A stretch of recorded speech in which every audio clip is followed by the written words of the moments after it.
क्या ईटीएफ में इन्वेस्ट करके डिविडेंड कमाया जा सकता है, और अगर ईटीएफ में डिविडेंड मिलता है तो कैसे मिलता है? तो इस वीडियो को एंड तक जरूर देखना, क्योंकि इस वीडियो में आपके जो डाउट है ईटीएफ में डिविडेंड कैसे मिलता है उसके बारे में, वो सारे डाउट्स इस वीडियो में क्लियर होने वाले हैं। तो यहाँ पे आप लोग देखो, मेरी स्क्रीन पे निफ्टी 20 के जो अपकमिंग डिविडेंड्स है वो दिखा रहा है। ये देखो दोस्तों, कैश डिविडेंड जो फाइनल डिविडेंड है 10 रुपए पर शेयर का, ये 19 अगस्त को अभी अपकमिंग डिविडेंड है। दूसरा डिविडेंड दोस्तों देखो 10 रुपए पर शेयर का, ये 12 अगस्त को मिलने वाला है। तो क्या ये सारे डिविडेंड हमको मिलेंगे? अगर मिलेंगे तो कैसे मिलेंगे? क्या ये सारे पैसे हमारे बैंक अकाउंट में क्रेडिट होंगे?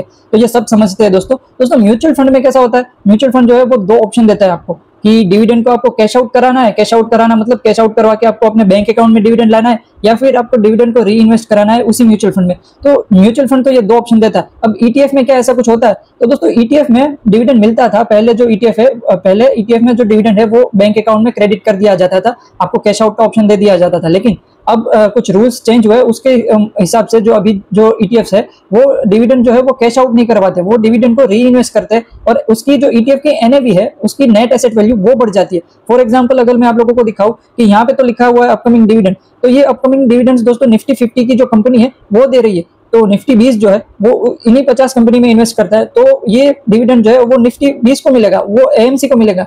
तो वो एएमसी क्या करेगी, वो जो डिविडेंड है उसको, वो जितने अमाउंट का मिला उसको अपने प्राइस में नेट एसेट वैल्यू जो ईटीएफ की जो एनएवी होती है ना, उसमें एडजस्ट कर लेगा। फॉर एग्जांपल यहाँ पे दोस्तों देखो, अपोलो हॉस्पिटल का जो डिविडेंड है दोस्तों 10 रुपए पर शेयर का डिविडेंड दे रही है। तो क्या हमारी एनएवी जो है वो 10 रुपए बढ़ जाएगी? नहीं दोस्तों, 10 रुपए नहीं बढ़ेगी। फॉर एग्जाम्पल अगर मान लो कि अपोलो हॉस्पिटल जो है वो निफ्टी 50 में 10% का हिस्सा रखता है, एग्जाम्पल मैं दे रहा हूँ, ये 10% नहीं है, ऊपर नीचे हो सकता है। तो दोस्तों देखो, तो ये जो 10 रुपए का डिविडेंड है ना, ये 10 रुपए का 10% कितना होगा? 1%। तो ये 1%, ये 1 रुपया, 1 रुपया जो है वो एनएवी में एडजस्ट हो जाएगा।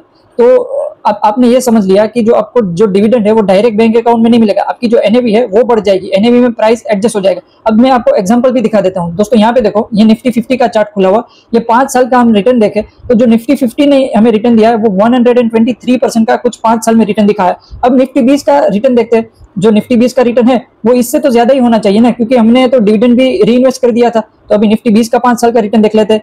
तो देखो, ये निफ्टी 20 का चार्ट खुला है 5 साल का। अब लोग रिटर्न देखो, 136% का रिटर्न है 5 साल में। तो मतलब कितने, 13 से 14% इसने बीट किया है निफ्टी को। ये क्यों हुआ दोस्तों? निफ्टी 20 जो है वो निफ्टी 50 को ही ट्रैक करता है। तो निफ्टी ने अगर 123% रिटर्न दिया तो निफ्टी 20 उससे ज्यादा रिटर्न कैसे दे रहा? ये हुआ दोस्तों क्योंकि आपका जो डिविडेंड था ना, हर साल जो आपको डिविडेंड मिल रहा था वो री इन्वेस्ट हो रहा था, और एनएवी उसकी एडजस्ट हो रही थी। एनएवी का जो प्राइस है वो बढ़ता जा रहा था। तो उस हिसाब से आप लोग देख सकते हो कि आपका जो रिटर्न है वो ज्यादा बना इसमें। तो कितना बना? तो 13 से 14% रिटर्न ज्यादा बना 5 साल में। तो पर ईयर आपको जो है 2 से 3% का एक्स्ट्रा रिटर्न मिला। ये एक्स्ट्रा रिटर्न क्या है दोस्तों? ये एक्स्ट्रा रिटर्न जो है वो आपका डिविडेंड है।